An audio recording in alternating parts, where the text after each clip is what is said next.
hati kami hanya untuk menyembah Engkau. Terima kasih Bapa, terima kasih Tuhan Yesus, terima kasih Roh Kudus. Kalau kami boleh beribadah hari ini, itu semua karena kasih karunia-Mu. Biarlah kiranya pujian, penyembahan kami itu boleh menyukakan hati Allah. Terima kasih Bapa, terima kasih Tuhan Yesus.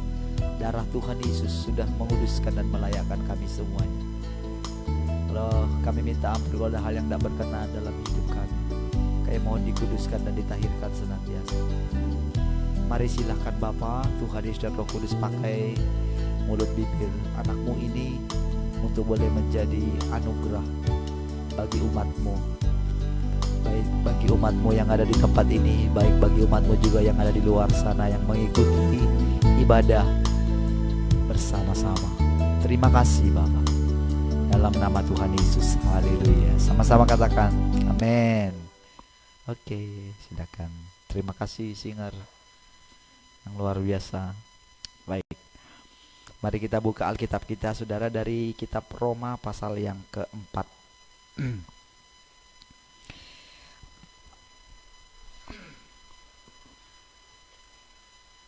Roma pasal 4 ayat yang ke-18. Kita mulai dari sini ya.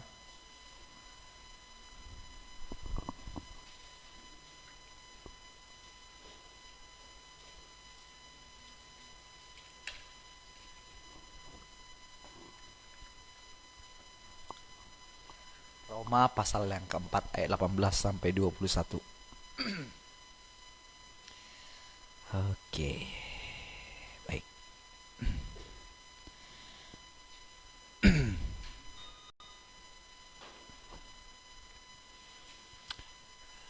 Oke, kita baca sama-sama ya ayatnya. Sebab sekalipun tidak ada dasar untuk berharap, namun Abraham berharap juga dan percaya bahwa ia akan menjadi bapa banyak bangsa menurut yang telah difirmankan. Demikianlah banyaknya nanti keturunanmu. Imannya tidak menjadi lemah, walaupun ia mengetahui bahwa tubuhnya sudah sangat lemah, karena usianya telah kira-kira 100 tahun, dan bahwa rahim Sarah telah tertutup. Tetapi terhadap janji Allah, ia tidak bimbang karena ketidakpercayaan, malah ia diperkuat dalam imannya, dan ia memuliakan Allah dengan penuh keyakinan bahwa Allah berkuasa untuk melaksanakan apa yang telah ia janjikan. Kita lanjutkan ya sampai 22 atau sampai 24 ya. Ya. Karena itu hal ini diperhitungkan kepadanya sebagai kebenaran. Kata-kata ini, yaitu hal ini diperhitungkan kepadanya, tidak ditulis untuk Abraham saja, tetapi ditulis juga untuk kita. Sebab kepada kita pun Allah memperhitungkannya, karena kita percaya kepada Dia yang telah membangkitkan Yesus Tuhan kita dari antara orang mati. Baik saudara, kita awali dari ayat ini ya saudara. Saudara, kita tahu saudara, hari-hari ini saudara, hari-hari ke depan pasti bukan semakin menentu saudara. Ya, hari-hari ke depan. Karena itu firman Tuhan. Itu juga kebenaran. Ya, jadi kita sia-sia mendoakan sesuatu yang memang sudah ditetapkan demikian, lalu kita mendoakan yang berlawanan dengan itu gitu. Kita mesti mulai kembali kepada apa yang sudah tertulis di dalam Alkitab. Saudara, ternyata untuk mencapai satu kata yang dikatakan kepada Abraham diperhitungkan kepadanya sebagai suatu kebenaran, dia diperhadapkan kepada situasi dikatakan di ayat yang ke-18 tadi. Ini kita lihat dulu ya. Nanti kalau saudara ada di rumah catatan ya, saudara bisa ini ya, catat highlight supaya saudara dapat poin-poinnya gitu. Dapat poinnya apa yang saudara dengar hari ini gitu. Dan saudara nanti bisa mengulang kembali. Sehingga setiap yang saya sampaikan, yang disampaikan oleh Tuhan dari sini saudara, itu adalah satu kebenaran yang memang bisa kita hidupi. Ya. Baik, dikatakan tadi gini, sebab sekalipun tidak ada dasar untuk berharap. Kebenarannya begini saudara. Seluruh tokoh-tokoh dalam Alkitab untuk mencapai satu pengalaman yang benar dalam imannya dengan Allah adalah setiap orang itu dibawa kepada satu situasi. Situasinya adalah sampai tidak ada dasar untuk berharap. Karena saudara, Tuhan harus menunggu, Allah harus menunggu Abraham sampai benar-benar seluruh kemampuannya sebagai manusia secara jasmani untuk memperoleh keturunan sampai titik nol gitu, sampai tidak bisa. Tidak mungkin, mustahil. Saudara, ayat ini saudara bukanlah berbicara mengenai bagaimana mujizat memperoleh keturunan, bukan itu intinya. Cuman ini sarana dipakai oleh Tuhan untuk karena kemudian Abraham itu menjadi bapak orang beriman gitu. Amin. Jadi istilahnya mau iman apa saja, Abraham itu menjadi pokoknya gitu. Padahal saudara, imannya dia kan hanya begini, hanya untuk memperoleh keturunan. Ya. Kalau di bangsa kita kan saudara harus dibuat ini kan KB gitu. Kalau enggak saudara ada terus gitu maksudnya. Tapi ada orang yang berharap enggak dapat juga gitu kan. Jadi saudara, Abraham ini bukan masalah memperoleh keturunan, bukan gitu. Tetapi adalah bagaimana perkataan Tuhan yang adalah kebenaran itu diperhitungkan sebagai kebenaran. Karena apa? Karena Abraham itu di ayat selanjutnya kita melihat bahwa dikatakan di ayat yang ke-19, imannya tidak menjadi lemah gitu. Sekalipun keadaannya, walaupun ia mengetahui bahwa tubuhnya sudah sangat lemah. Ya. Tubuh jasmani boleh lemah, tetapi saudara, imannya tidak menjadi lemah gitu. Itu poinnya kita stressing ya. Yang pertama tadi poinnya kita stressing, yaitu adalah bahwa kita dibawa kepada satu keadaan sampai kemampuan kita secara jasmani itu sampai kepada tidak ada dasar untuk berharap. Nggak ada dasar gitu.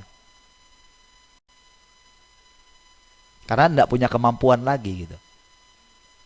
Nah, yang kedua adalah iman tidak menjadi lemah sekalipun fisik sudah tidak memungkinkan lagi gitu. Kan ini kan, ya kan? Walaupun ia mengetahui, dia sadar, dia lihat. Saudara, kenapa iman kita sering sekali itu jatuh bangun gitu?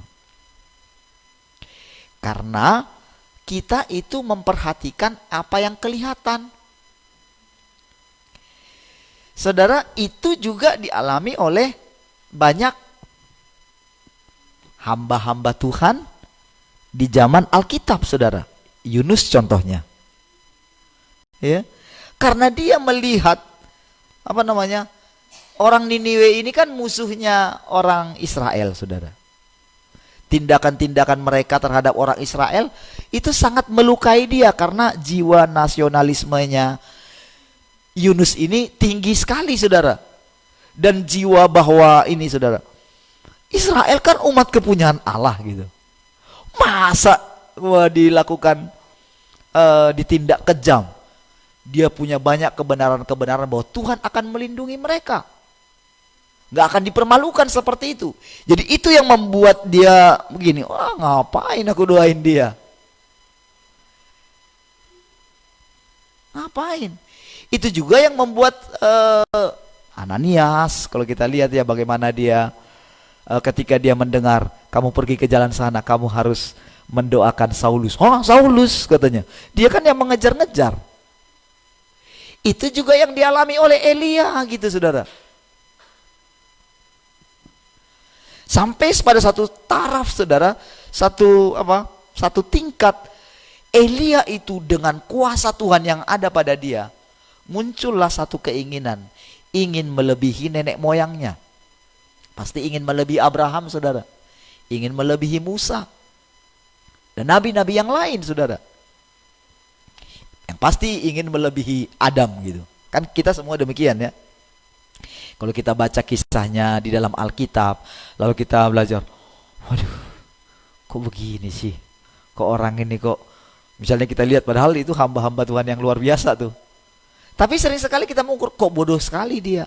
Misalnya ketika melihat kejatuhannya Daud misalnya gitu. Kejatuhannya Adam, manusia pertama misalnya gitu. Sering sekali saudara membuat ukuran gitu.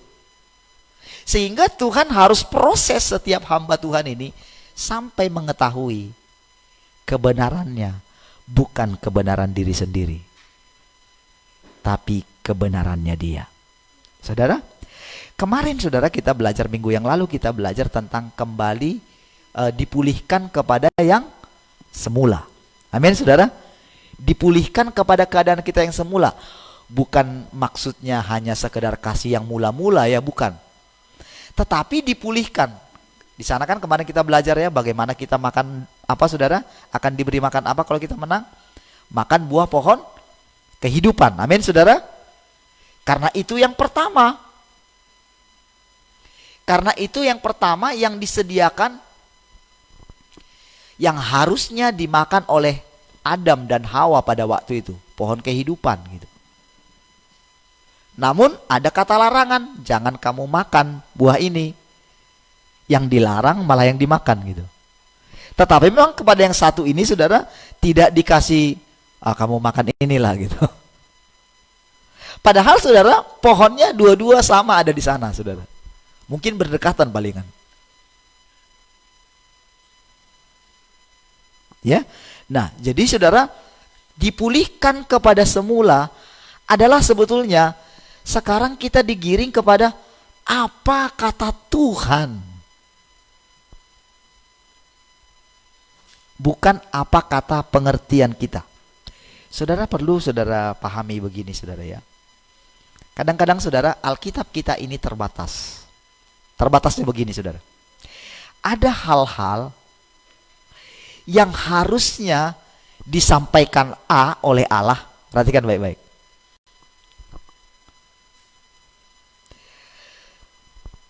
Ketika seseorang dia mencari Allah gitu, dan dia mendapatkan persekutuan dengan Allah, tetapi ketika dia berusaha mencari di dalam Alkitab, sering sekali saudara ada kekurangan, ada miss gitu.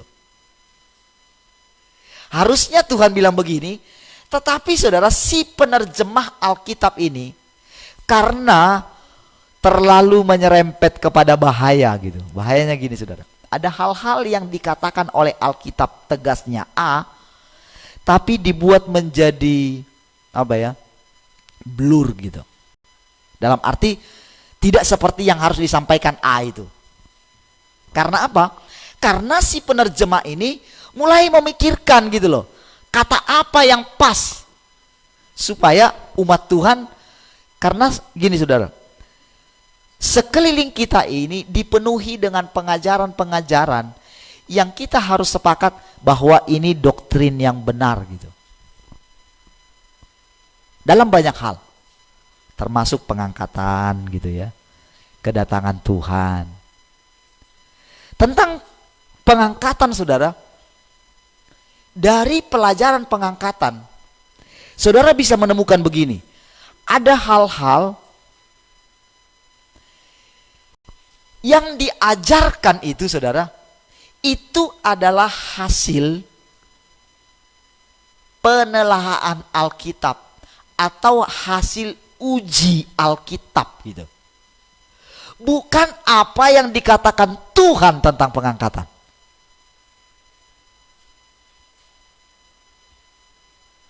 Saudara tidak menemukan di dalam Alkitab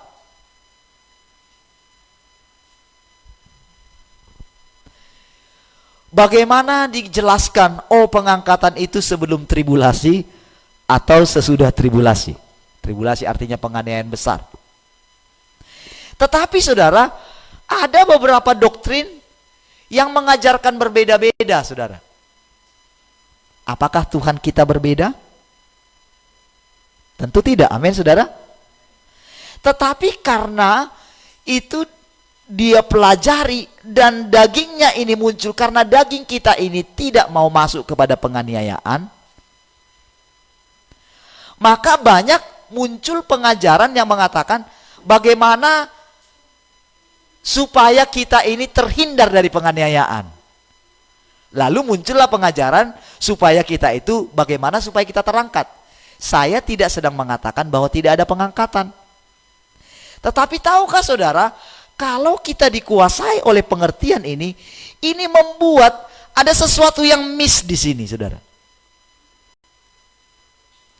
Karena saudara, di dalam kitab Wahyu itu dijelaskan memang, saudara, dijelaskan tentang satu penderitaan yang sangat mengerikan sekali. Itu memang betul, saudara. Tetapi keadaan ini bukan membuat malah kita menghindar, bukan itu pengajarannya. Karena Yesus katakan, saudara, bahwa setiap orang yang rela kehilangan nyawanya lah yang akan mendapatkan nyawanya. Berarti kalau kita takut kehilangan nyawa kita tidak akan mendapatkan nyawa. Artinya apa?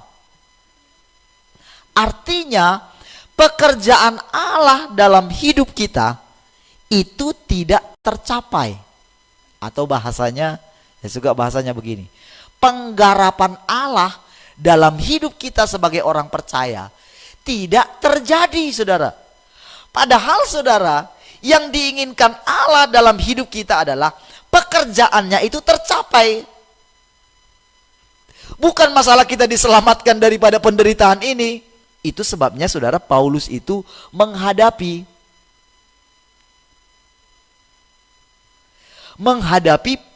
penganiayaan itu justru, saudara.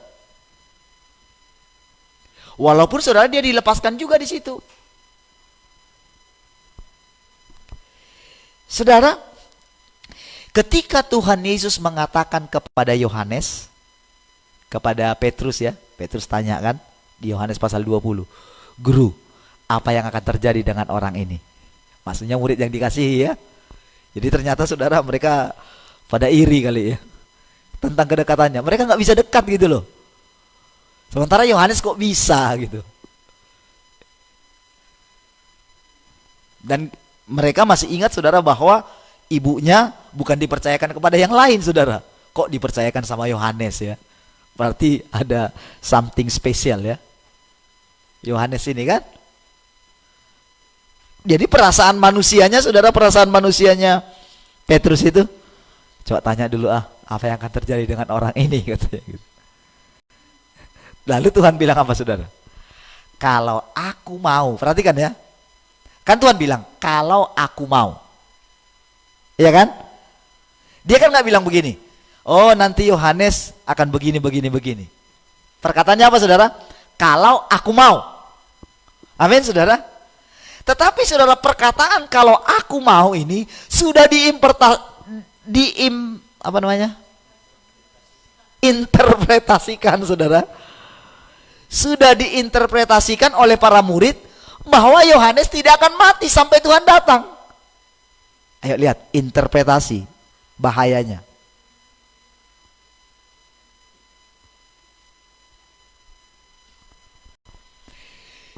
Padahal dia bilang kalau aku mau dia hidup sampai aku datang, itu bukan urusanmu. Artinya udah nggak perlu ngurusin orang lain.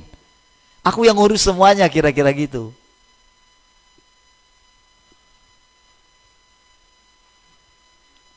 Oke? Saudara, seandainya Yohanes itu tidak mengalami penganiayaan, tentu akan ada iri-irian di sorga, saudara. Benar enggak? Firmanmu kan bilang begini Tuhan, bla bla bla, harus menderita bla macam gitu kan. Seandainya Yohanes pada waktu itu diangkat hidup-hidup, saudara, seandainya, pengajaran kita hari ini mungkin berbeda. Tapi Alkitab mencatat tidak ada manusia lain di dalam perjanjian baru yang mengalami pengangkatan.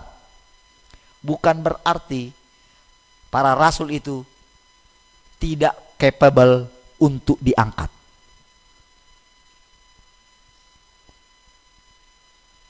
Kita mesti strictly. Ada satu hal tentang pengajaran pengangkatan yang harus kita tanya, Tuhan, ini yang selama ini aku peroleh ini kira-kira dari dagingnya atau benar enggak seperti itu? Saudara, setiap orang sekarang digiring untuk belajar firman Tuhan masing-masing kepada Allah. Amin. Itu sebabnya dikatakan sampai tidak ada dasar untuk berharap.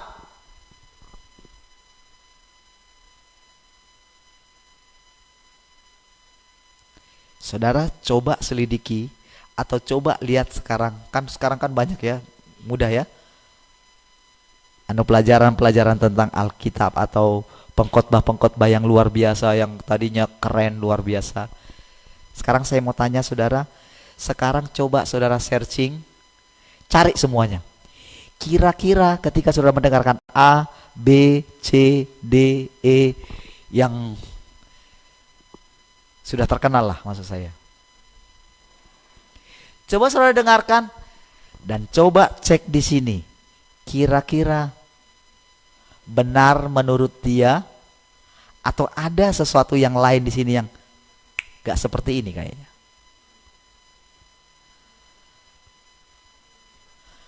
Saudara, kita sedang dibawa kepada satu masa sekalipun tidak ada dasar untuk berharap. Saudara, anehnya di dalam Alkitab, Tuhan Yesus justru berkhotbah tentang akhir zaman, justru bagaimana caranya menghadapi keadaan itu. Dia tidak sedang berkata, oh bagaimana.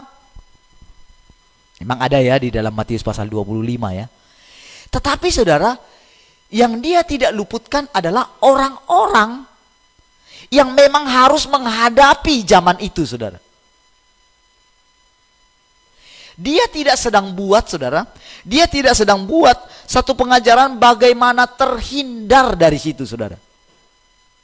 Karena saudara, memang harus ada orang yang ditentukan untuk dianiaya, yang ditentukan untuk mati martir, itu pun kebenaran, saudara. Jadi saudara, pengajarannya saudara, walaupun dikatakan di dalam 1 Tesalonika itu pasal yang keempat ya, tentang bagaimana pengangkatan itu, saudara, Paulus tidak sedang mengatakan supaya semuanya mereka itu terangkat, bukan. Dia cuma hanya satu kasih tahu rahasia begini, tidak semua kita akan mati ya, nanti akan ada terangkat hidup-hidup. Dan dia tidak sedang membuat satu pengajaran bagaimana caranya supaya terangkat hidup-hidup.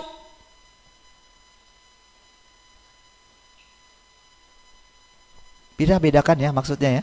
Amin. Bisa bedakan maksudnya sesuatu pengajar. Karena saudara, dulu saudara ketika terjadi penganiayaan di Cina, saudara,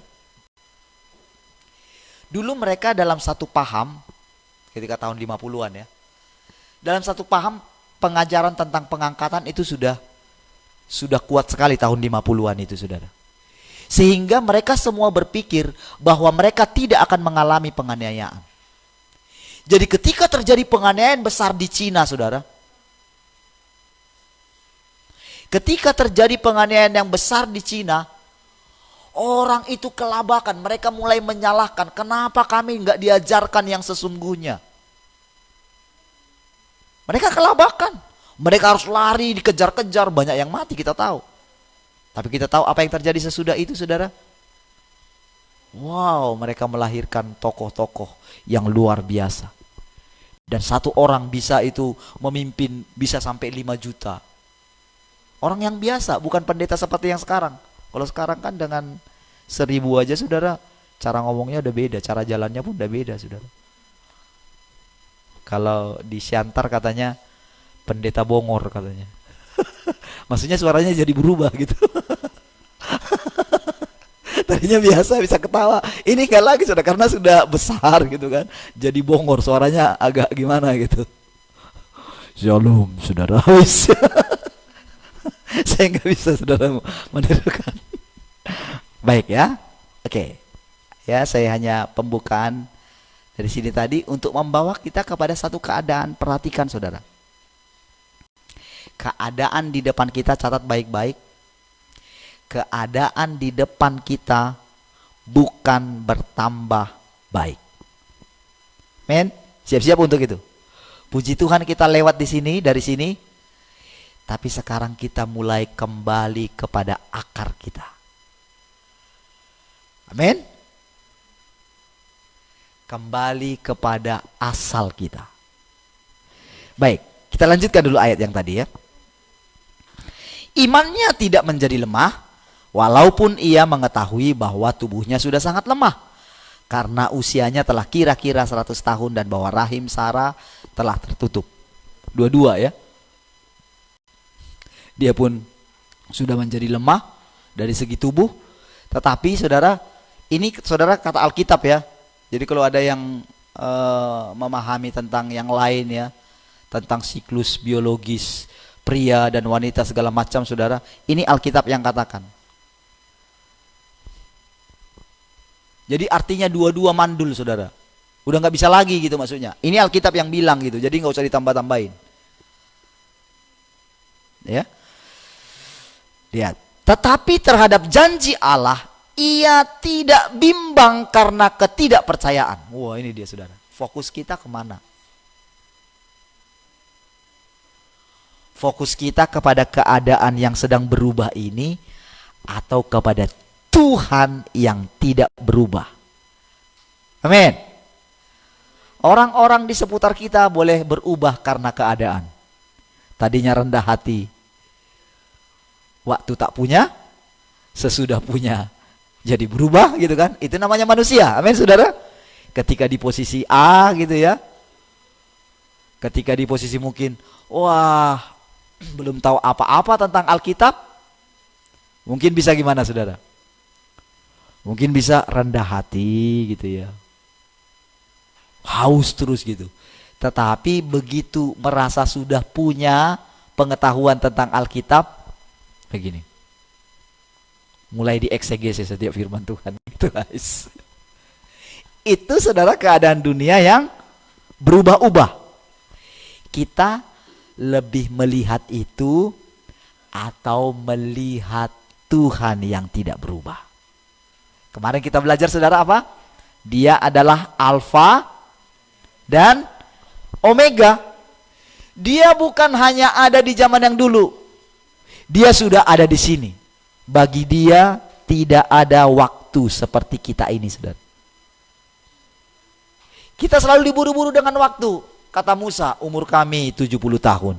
Kalau kuat 80 tahun. Kebanggaannya adalah kesukaran dan penderitaan. Itu kebanggaannya. Tapi saudara, dia bilang itu, saudara, umurnya 120 tahun, saudara. Padahal dia bilang umur kami, katanya. Dia nggak bilang pula itu. Tahu nggak kenapa umurku bisa 120 tahun gitu kan? Curang dia, saudara. Tapi bagi Tuhan, saudara, tidak ada masalah waktu. Itu sebabnya, saudara, berita kedatangan Tuhan setiap generasi tidak berubah. Jadi jangan saudara berpikir begini, sudahlah, berita tentang kedatangan Tuhan dari dulu mah sudah seperti itu kan? Enggak, saudara. Setiap generasi merasakan hal yang sama. Kedatangan Tuhan kalau digenting di masa yang lalu, Lihat saudara, ketika Tuhan Yesus bilang, ketika dia berkhotbah itu. Ketika kan waktu itu kan murid-murid tanya, wah megahnya gedung ini katanya, kan kita belajar yang minggu yang lalu ya. Hei, kamu tahu nggak? Ini apa namanya? Semua tidak akan ada pada tempatnya lagi, akan runtuh semuanya katanya. Wih, gitu. Lalu kan di ayat berikutnya kan ditanya, kapan kira-kira itu terjadi? Oh, dijelaskan dia begini, jelaskan dia begini. Seolah-olah saudara, kedatangan Tuhan sudah mungkin paling 30 tahun lagi, atau sudah mungkin ya di masanya itu. Dan tahukah saudara, apa yang dikatakan oleh Tuhan Yesus itu di zaman mereka, mereka sudah mengalaminya saudara. Tentang penganiayaan, sudah mengalami saudara. Itu kan tanda-tanda kedatangannya. Kamu akan dibawa ke mana? Ke pengadilan katanya kan, kan sudah mereka rasakan toh. Lalu kenapa ketika di zaman sekarang firman itu masih hidup? Kenapa ketika saya khotbahkan misalnya tentang perkataan Tuhan ini, kenapa persis seperti yang keadaan yang dulu? Kenapa? Tahu kenapa? Karena dia adalah Alfa dan Omega. Bagi dia saudara selalu ada hari ini. Itu sebabnya saudara, kalau dikatakan, itu sebabnya saudara, gereja mula-mula mereka harus senantiasa mengatakan Maranatha. Tuhan datanglah. Jadi kalau mereka salam bukan hanya Shalom gitu. Kalau kita sekarang kan Shalom, apa kabar? Wah, gimana pekerjaanmu? Wah, wah, luar biasa Pak. Wah, karena orang kesaksian kan tentang hal-hal yang luar biasa. Saya sekarang dapat posisi baru. Wah, enak rasanya gitu kan. Kamu gimana? Begitulah. Sekarang terjadi pengurangan Pak. Saya kena pengurangan. Itu di gereja juga kayak gitu. Dulu gereja mula-mula gak ada kayak gitu saudara. Karena kalau mereka punya, mereka rela bagikan gitu. Jadi ketika salam mereka saudara, gak ditanya rumahmu udah berapa sekarang saudara. Gak ditanya saudara, kamu sudah punya rumah belum? Gak ditanya. Karena kalau mereka punya, lalu saudara mereka hidup di tengah-tengah yang gak punya, mereka malu sendiri. Itu zaman gereja mula-mula seperti itu. Jadi waktu salam itu, yang mereka bicarakan itu ke depan, kekekalan. Shalom, Maranatha. Gitu. Lalu akan disambut, Maranatha, maksudnya gitu. Kalau kita diingatkan semangat dia gitu loh. Langsung dia ingat kekekalan. Jadi nanti yang di rumah yang nonton ini, jadi ketika salaman nanti jangan selamat hari Minggu gitu ya. Shalom Maranatha gitu, artinya Tuhan sudah datang gitu. Segera datang gitu. Artinya kalau seseorang menyebutkan Maranatha, dia nggak menyebutkan tentang bagaimana pemulihan untuk hal yang kelihatan ini. Tahukah saudara, saya kemarin ya ketika sharing ya dengan teleponan ya dengan ibu, saudara, dia bilang begini, tahu nggak keadaan sekarang ini bagaimana Tuhan sedang membuat sabat atas bumi ini gitu. Saya ini juga ya, karena sekarang kan semua berhenti ya, bahwa ternyata selama ini saudara, bumi ini sudah dirampok habis-habisan dengan keserakahan manusia.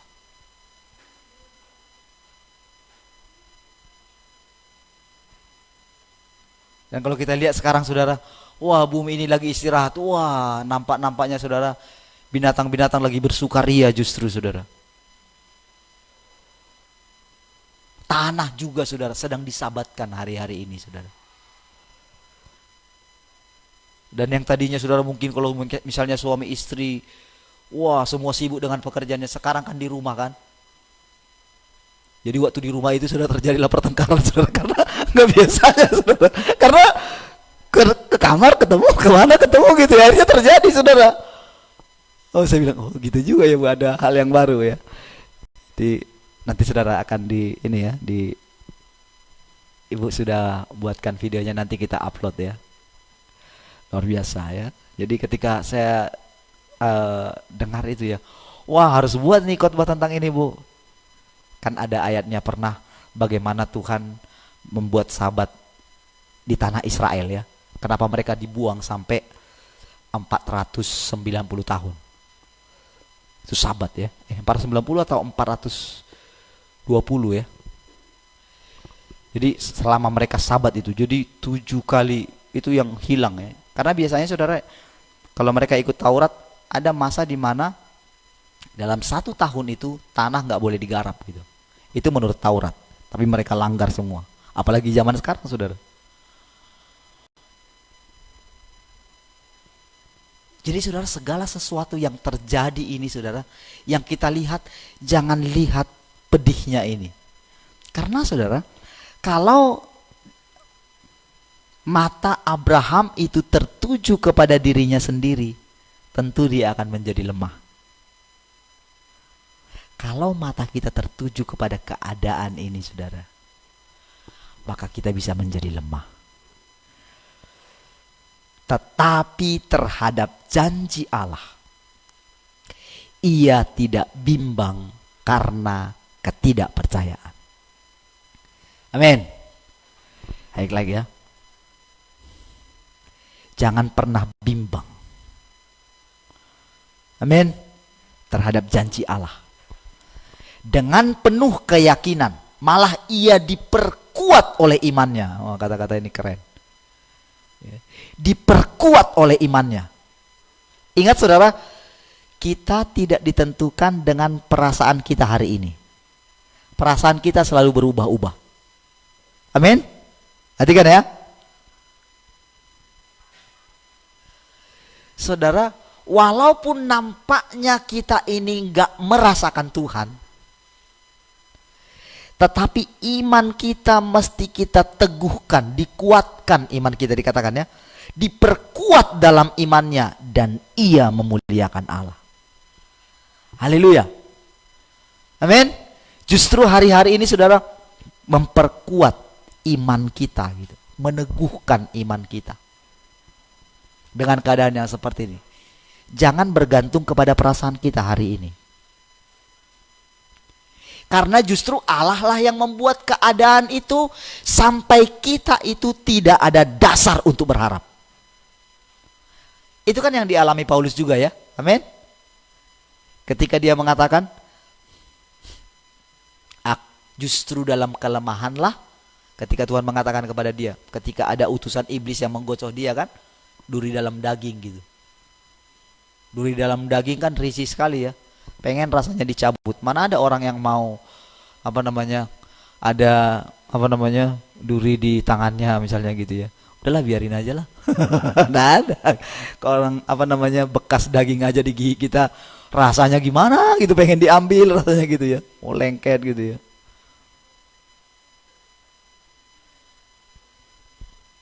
Pasti ingin lepas dah. Itu yang dialami oleh Paulus juga, risih sekali gitu.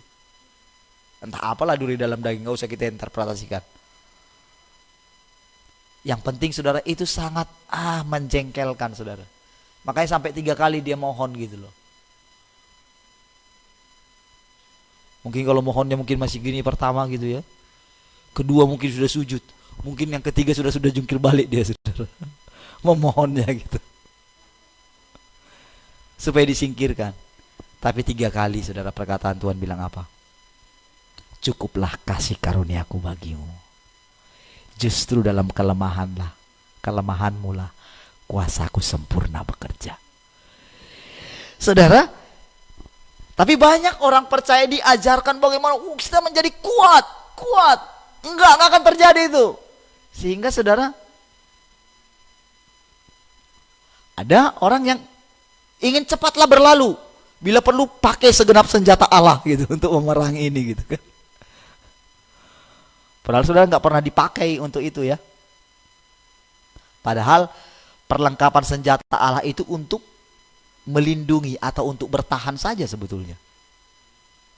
Itu kan. Jadi kira-kira saudara, kita berjalan kemana-mana saudara, seperti ada perisai yang melindungi kita.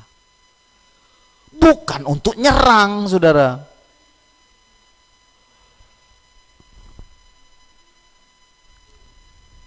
Perhatikan ayat yang ke-21.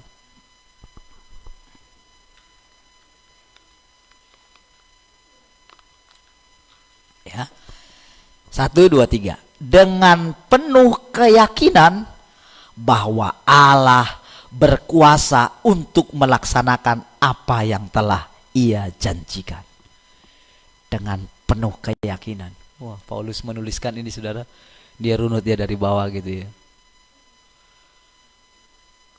Tidak ada dasar untuk berharap. Lalu dia menguatkan kepercayaannya terhadap janji Allah. Dia tidak bimbang sedikit pun. Dengan penuh keyakinan bahwa Allah berkuasa untuk melaksanakan apa yang telah Ia janjikan. Karena itu hal ini diperhitungkan kepadanya sebagai kebenaran. Saudara, kebenaran dikatakan Yesus itu adalah sang kebenaran. Tahukah saudara, segala sesuatu yang ada di muka bumi ini adalah bayangan. Amin. Bayangan saja. Jadi saudara, lebih mudah bayangan ini itu dihancurkan, kata firman Tuhan, daripada perkataan yang menjadikan bayangan ini.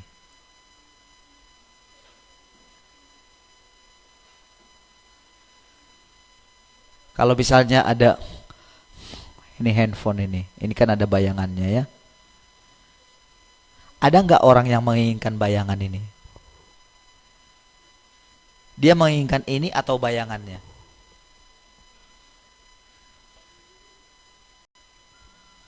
Tapi saudara, banyak orang lebih menginginkan bayangan.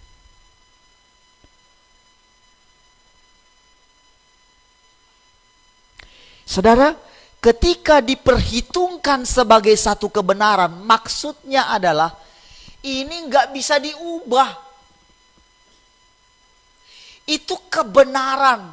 Dia sendirilah kebenaran itu, saudara. Perkataan dengan hasil daripada perkataan, mana yang lebih penting, saudara?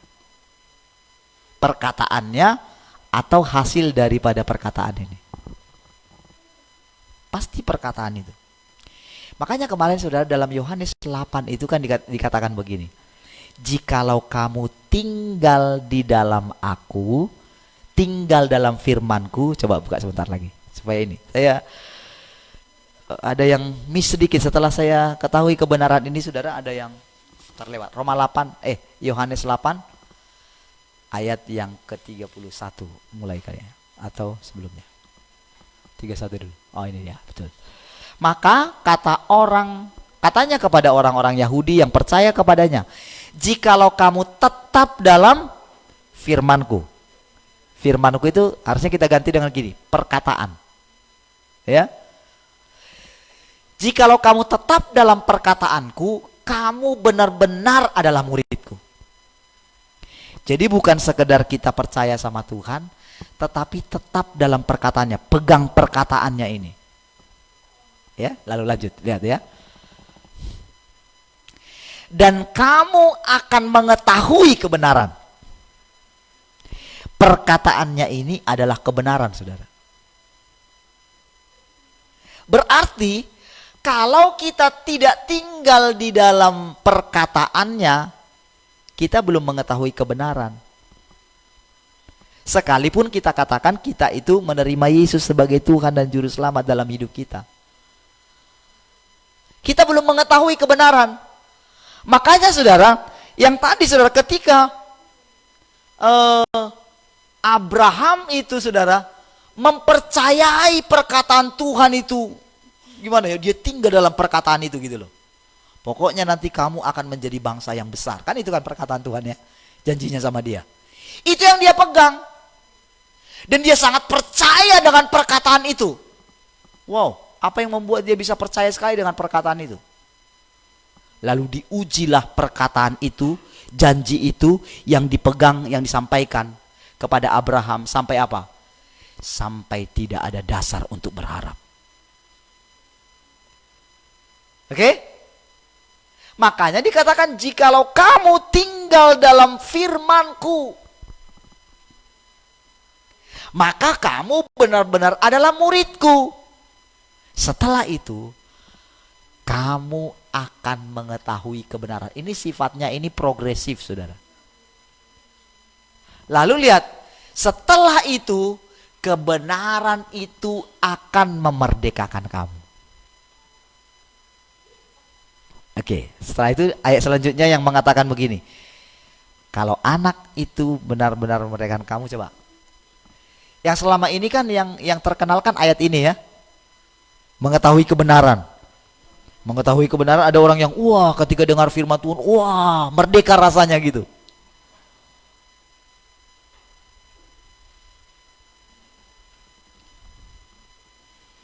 Tetapi saudara, orang itu tidak tinggal dalam kebenaran.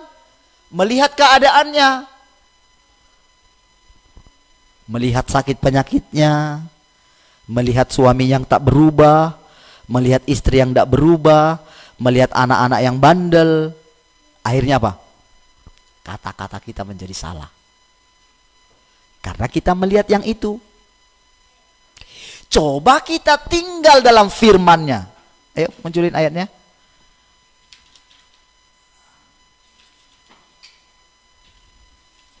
Yang jika kamu mengetahui, maka anak itu benar-benar memerdekakan kamu. Lihat di bawahnya. Tahu? Ntar saya bukakah Alkitab saya? Sebelum ayat ini apa? Sebelum 35 berarti. Dan hamba tidak tetap tinggal dalam rumah, tetapi anak tetap tinggal dalam rumah. Kata anak di sini kan dia pakai huruf kecil ya. Berarti kita. Ya. Ayat 36. Jadi apabila anak itu memerdekakan kamu, kamu pun benar-benar merdeka. Lihat yang tadi ya. Lihat. Jikalau kamu tinggal dalam firman-Ku, maka apa saudara? Kamu akan menjadi benar-benar murid-Ku. Itu yang pertama ya. Tinggal dalam perkataannya. Ini yang dilakukan oleh Abraham tadi ya. Dia pegang janji Allah. Dia teguhkan. Sampai kira-kira 25 tahun dia menunggunya. Sampai terjadi juga dagingnya, saudara. Dia mengikuti perkataan istrinya. Jangan-jangan gitu. Tapi dia hanya mengikuti perkataan istrinya loh. Mungkin saudara, mungkin istrinya ini merengek-rengek kali ya. Kayak si apa ya. Kayak Delila gitu ya. Udahlah Pak, nanti kalau aku mati kamu nggak punya anak pula piye gitu. Udahlah aku kasih ya. Karena dulu saudara berlaku begini saudara. Kalau hamba itu pokoknya anak yang dilahirkan oleh dia jadi anaknya juga gitu loh. Jadi istilahnya jadi anaknya si Sarah juga. Itu menurut hukum gitu. Makanya dia melakukan itu.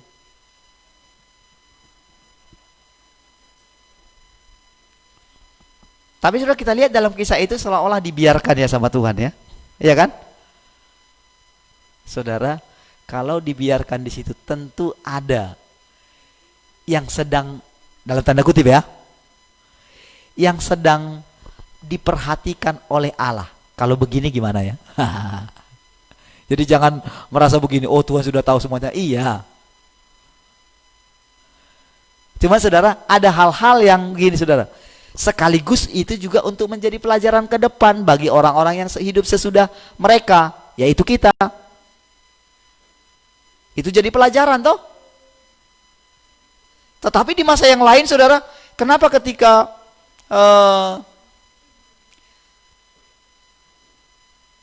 Yesus mau dibunuh ketika masih kecil gitu, kenapa langsung datang mimpi gitu kan?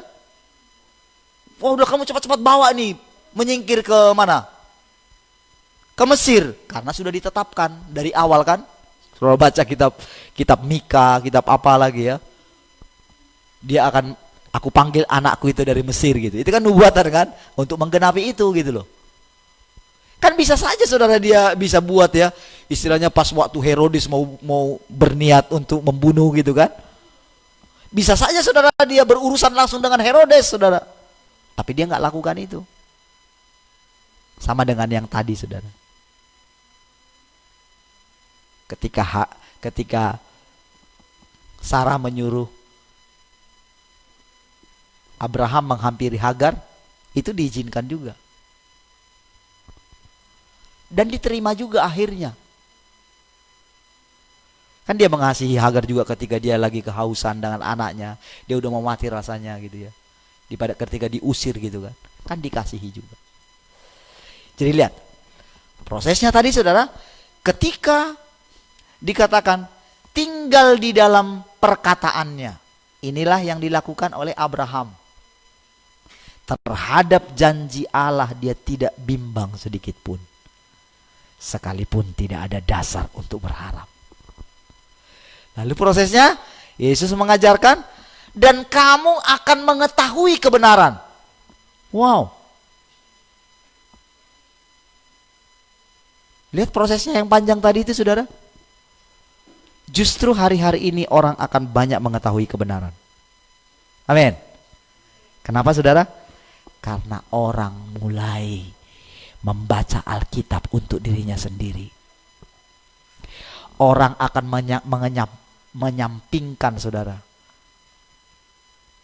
pengajaran-pengajaran dari luar. Dia akan duduk diam di kaki Tuhan dan mulai mengizinkan Tuhan mengajari dia. Dan akan ada satu masa, sekarang kan sudah mulai yang gak bisa beribadah ya.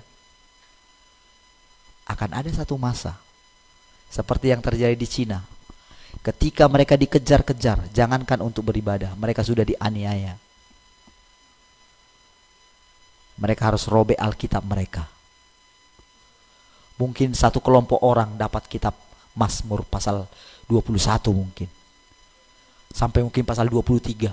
Ketika mau baca di terakhir, aduh endingnya gimana dulu ini ya. Jadi mereka saling bertukar lembaran-lembaran saudara. Mungkin suatu saat saudara ketika mereka di pengungsian ini ya, di mana gitu ya. Mereka hanya pegang itu saudara. Itu jadi harta mereka. Gak tahu entah pasal 25 ada di mana gitu, gak tahu saudara.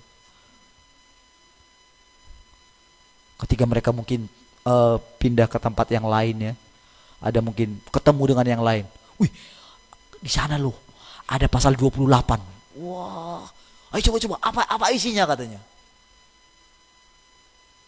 Jadi saudara mungkin paling orang itu saudara dia hafal ya. Wah, dia doa bagaimana rasanya supaya pokoknya pasal yang ke-28 ini bisa dihafal luar kepala. Supaya dia bisa ceritakan kepada orang.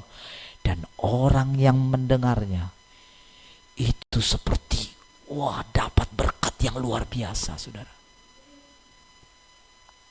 Karena itu menjadi langka di saat itu saudara. Tapi tahu gak saudara hasilnya? Menjadi orang-orang Kristen yang luar biasa. Mereka benar-benar menjadi murid Tuhan. Bukan sekedar menjadi orang percaya.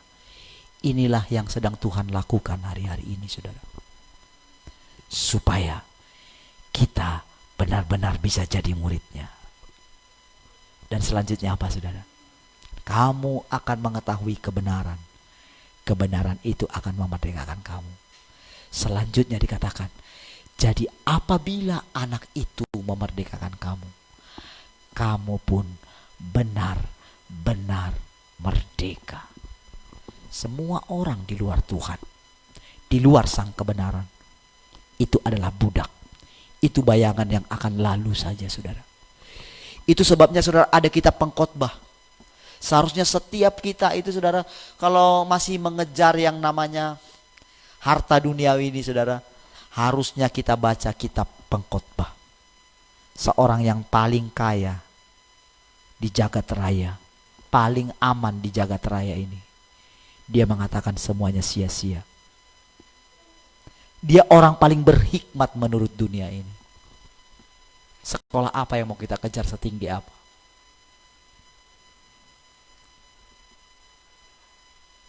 Sekarang kan orang gimana ya, pendaftaran gimana gitu.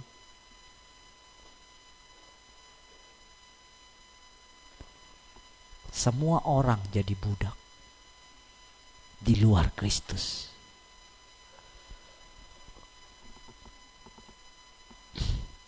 Dikatakan, kata-kata ini, Roma 4 ayat 23 lagi, yaitu hal ini diperhitungkan kepadanya, tidak ditulis untuk Abraham saja, tetapi ditulis juga untuk kita, sebab kepada kita pun Allah memperhitungkannya, karena kita percaya kepada Dia yang telah membangkitkan Yesus Tuhan kita dari antara orang mati.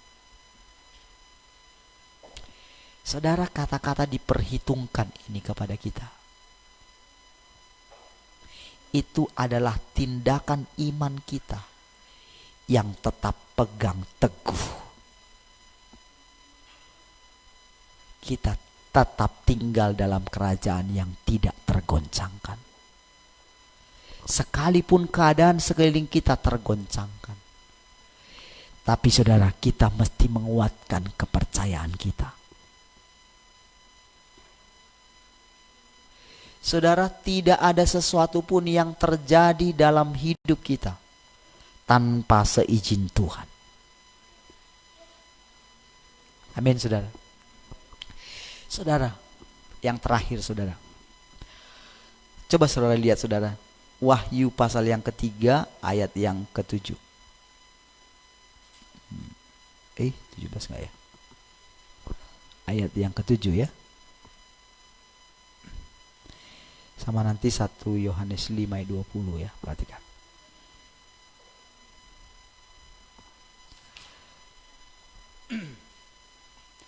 Dah?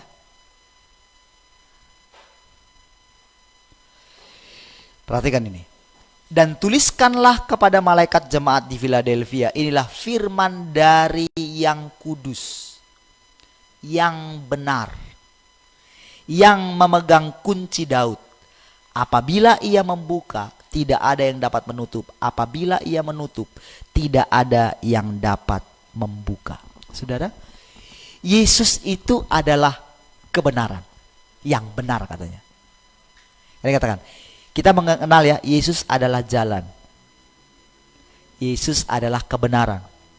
Yesus adalah hidup. Saudara, kata kebenaran di sini adalah realita yang sesungguhnya. Amin. Keadaan kita ini, saudara, itu hanya bayangan saja, bukan itu realitanya. Kebenaran yang sesungguhnya adalah Kristus. 1 Yohanes 5 ayat 20. 1 Yohanes 5 ayat yang ke-20.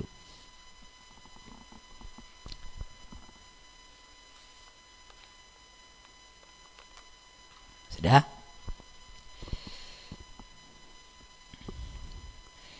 Satu, dua, tiga sampai 21. Oh, dia sampai 21.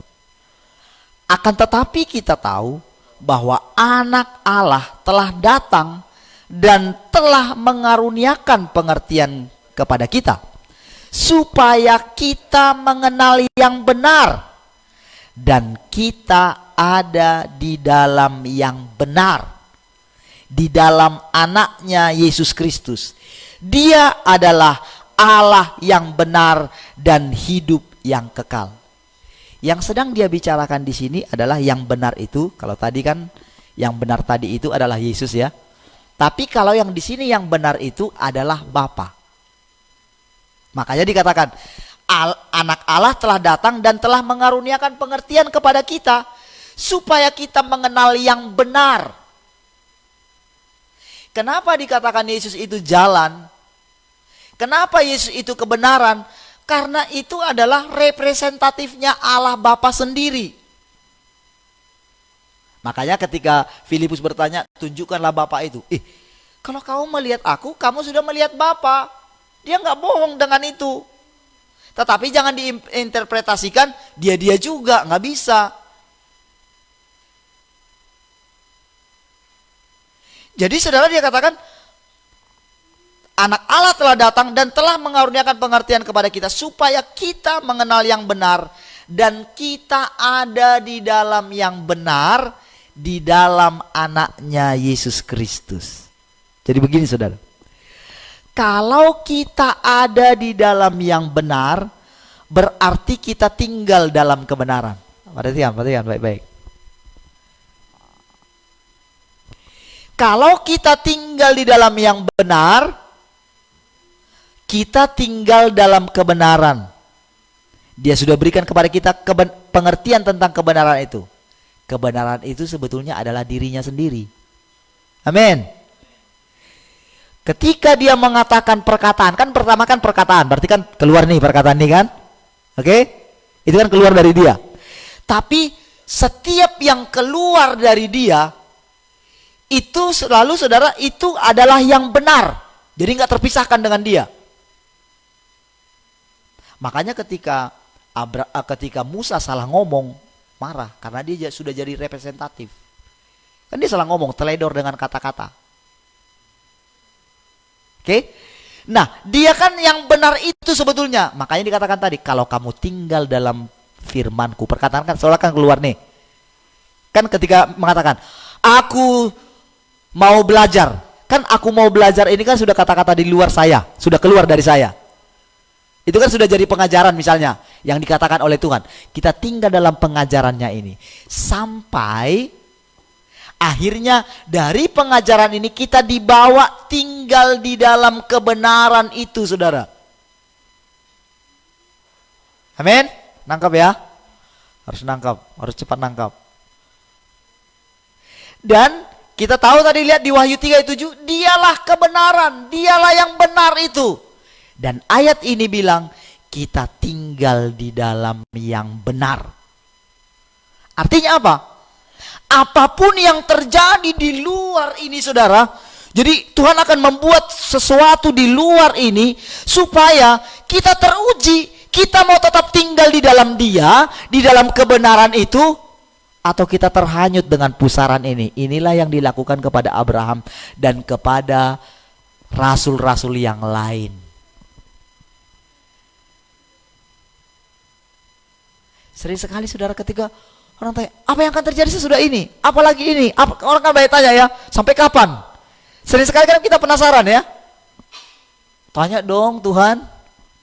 Apalagi kalau udah biasa misalnya, wah, berbicara mengenai, wah, saya dapat penglihatan ini. Orang lain akan tergiur nanya, tanya dong Tuhan, kapan ini berakhir? Iya kan? Karena apa? Karena udah bosan tinggal dengan yang seperti ini. Tetapi kalau kita tinggal dalam perkataannya, tinggal dalam firmannya, apa yang perlu kita takutkan lagi? Coba lihat berapa kali mereka tanya. Ya, murid-murid tanya. Tuhan bilang, bahkan sampai dia bilang begini, mengenai itu, mengenai waktu itu, anak pun tak tahu katanya. Waduh, itu satu perkataan, itu serius loh. Itu bukan dia tahu gitu. Kalau dia juga kan berarti kan, ya dia tahu juga lah gitu. Ini enggak benar, dia enggak tahu kok. Jadi jangan diinterpretasikan dia tahu ya. Dia pura-pura enggak tahu, enggak. Dia kebenaran, saudara. Dia nggak bisa pura-pura nggak tahu gitu. Jadi kalau dia bilang, aduh hatiku sangat susah katanya, seperti mau mati rasanya, ya seperti itulah dia. Jadi jangan interpretasi, masa Tuhan seperti mau mati rasanya.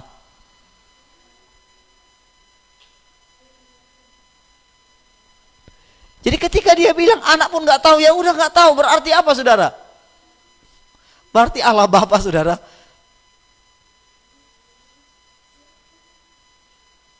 sengaja membuat anak itu nggak tahu. Supaya apa? Nanti karena didesak kan, sama seperti si itu ya, si apa? Tadi si Delila tadi kan, didesak terus ini, kasih tahu lah, kasih tahu lah, kasih tahu lah gitu ya. Nah, karena Yesus tahu kan, kalau didesak sama muridnya, dia lihat, apalagi kalau misalnya yang tanya itu Maria kan. Kalau Maria kan, aduh, dia nggak tahan lihat kasihnya Maria itu ya. Dia mungkin akan bilang gini, sini Maria, tak kasih tahu sama sampean ya. Tapi jangan bilang-bilang ya. Mana ada manusia yang bisa jaga rahasia gitu, pasti dia bilang gitu. Jangan bilang-bilang ya, malah dibilangin, saudara.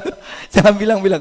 Mending bilang begini, udah bilangin aja sama orang gitu, pasti gak dibilangin gitu. Tapi saudara, puji Tuhan saudara, memang anak tidak mengetahui. supaya dia enggak kasih tahu gitu. Makanya ketika dia tanya, maukah engkau memulihkan Israel pada zaman ini? Engkau enggak perlu masa dan waktunya, enggak perlu tahu. Tapi kamu itu ngikut, dipimpin roh. Sekarang aku suruh kamu itu tunggu di Yerusalem. Oh gitu ya Tuhan. Jadi waktu mereka lihat itu, mereka lihat ke atas gitu, terpesona gitu ya, bengong gitu. Bengong gini saudara. Padahal saudara, perkataan Tuhan tadi apa saudara? Perkataan Tuhan apa? Disuruh mereka pulang ke, tunggu di Yerusalem. Tapi ketika melihat Tuhan naik, lupa saudara. Sampai harus turun malaikat. Jadi waktu Yesus itu naik ke surga gitu kan, naik diangkat diiringi sama malaikat gitu. Yesus itu lihat ke bawah gitu. Aduh. Malaikat turun gitu. Dia bilangin mereka, kasihan gitu. Ingatkan mereka gitu. Aduh, harus diingatin lagi saudara. Kejadiannya kayak gitu saudara. Lihat ya ayat yang terakhir.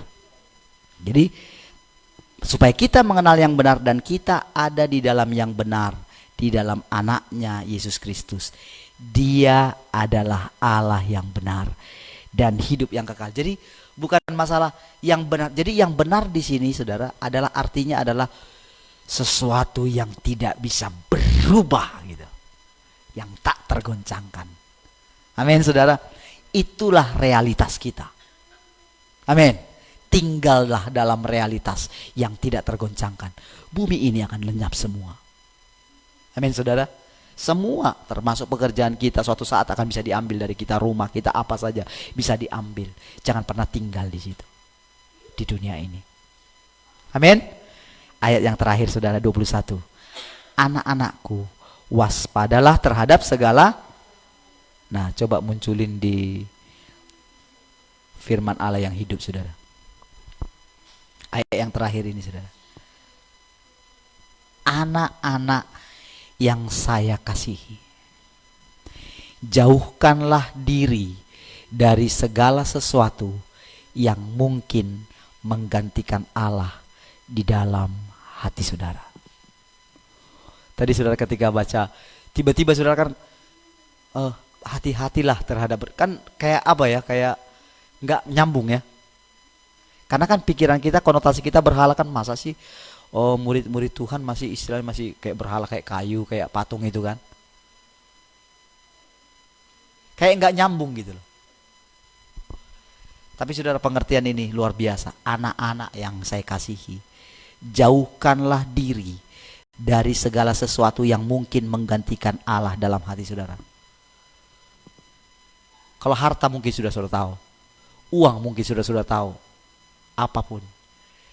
Tapi sering sekali hamba-hamba Tuhan A atau apa, pengajaran-pengajaran orang lain yang kita terima, itu tidak boleh menggantikan Tuhan dalam hidup kita. Siapapun, pengajaran siapapun, termasuk pengajaran saya, termasuk pengajaran Andreas, termasuk pengajaran siapa saja, termasuk yang dalam Alkitab. Kita itu dikatakan saudara, tidak boleh ada yang menggantikan Allah dalam hidup kita. Amin saudara. Banyak orang kagum saudara, dan dia pengen jadi hidupnya seperti Yusuf, seperti Ishak. Kan itu kan yang dikabarkan kan. Sehingga gak ada orang yang mau jadi seperti Yesus. Pilih-pilih saudara. Jadi kalau mereka mau hidup itu saudara, mereka mau hidup seperti Henok, terangkat gitu hidup-hidup. Seperti Elia mungkin, seperti Yusuf. Banyak orang mau seperti Yusuf, tapi tidak mau mengalami proses bagaimana ketika dia naik itu. Orang pilih-pilih. Saudara, jadilah sebagaimana Allah menghendaki saudara apa adanya. Mari kita berdoa.